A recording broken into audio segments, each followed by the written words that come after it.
It happened because he revealed that our grandfather was actually my brother's.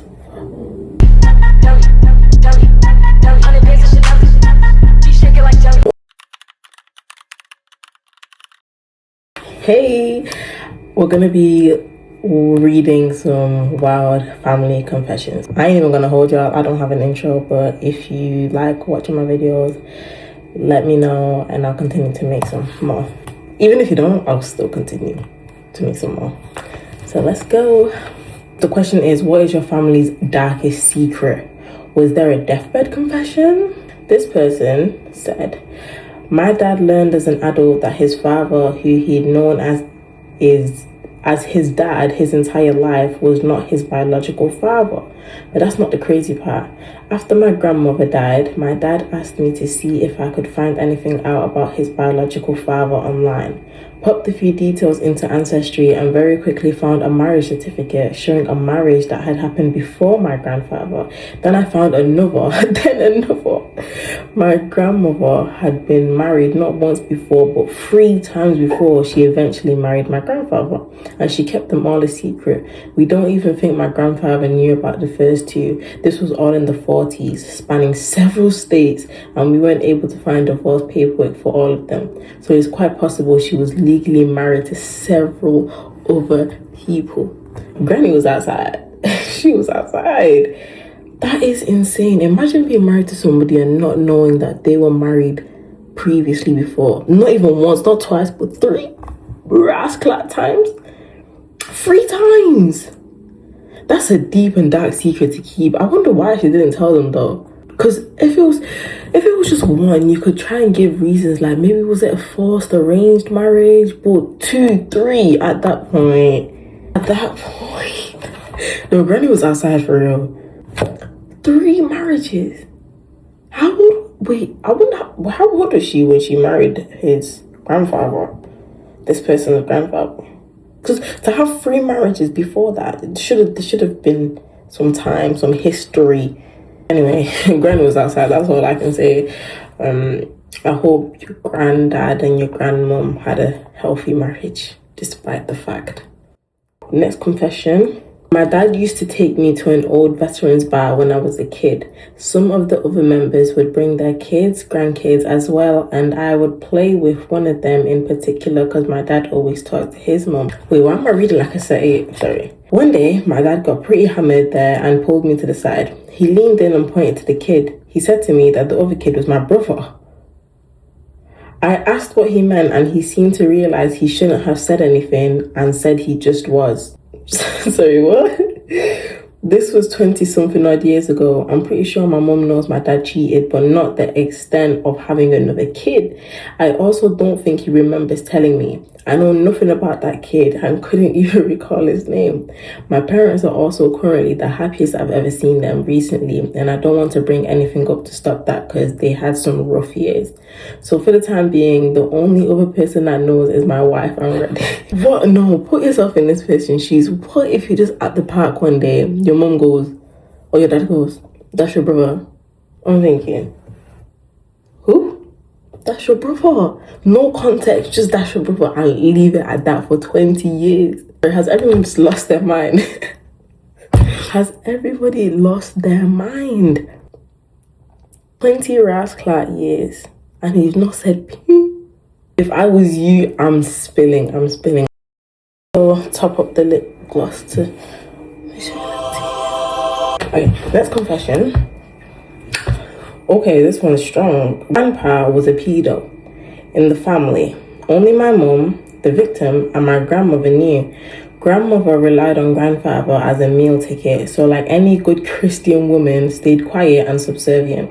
My mother was bullied by both grandparents to stay quiet and shamed appropriately. The moment both grandparents were dead, my mom was eager to let that skeleton out.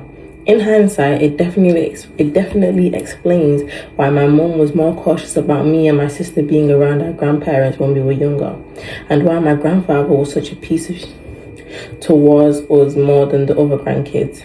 When the secret came out, there was a 50% disappointment that grandfather wasn't the good man they thought he was, and 50% who doubted my mom's story and pulled the same BS as grandma.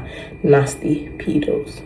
that one's a deeper one, because there's so many male figures in the family who are actually just scums of the earth, and everyone just has to stay quiet about it because, oh, you know, it's taboo to be spoken about, etc., etc. And there's so many victims who just don't have like a platform to speak up about it, even just family members or like somebody who you can go to, because most time you can't even tell your mom, you can't even tell your auntie, because they're the ones that are telling you to be hush hush about it. And it's just horrible. Like, this cycle needs to stop, and it happens in every race, every religion. Like, there's no stereotype to it, there's no niche. It happens everywhere, and it's really bad. It needs to stop. Young girls need a platform to speak up about these things, and young boys as well. Like, it doesn't just happen to girls. It's honestly disgusting.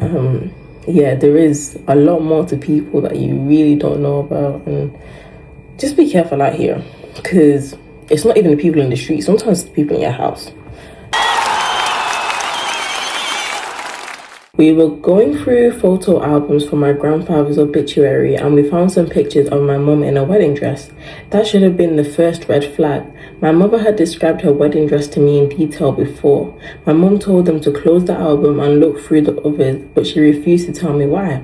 She said that she would tell me after we got back to where we lived. When we did, I will never forget the words that left her mouth. Those pictures were from my first marriage. Don't tell your brother. Why are we not telling? Wait. Next. My mum's parents died when she was around 3. Her and her siblings were split up. The oldest was adopted by a family, the middle was adopted by their uncle and his wife, and my mum was fostered by an Amish family. Amish, I think. Eventually, the uncle and his wife adopted my mum as well a few years later.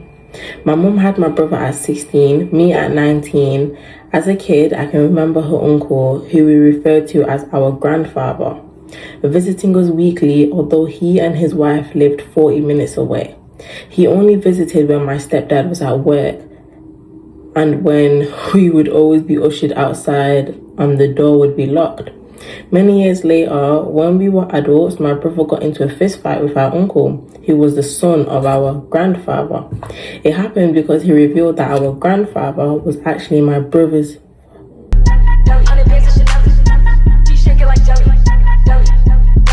uncle was the brother's father.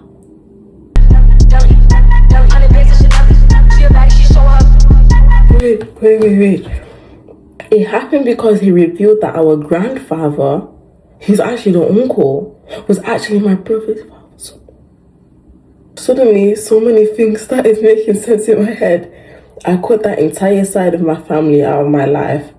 I've never asked my mum about it.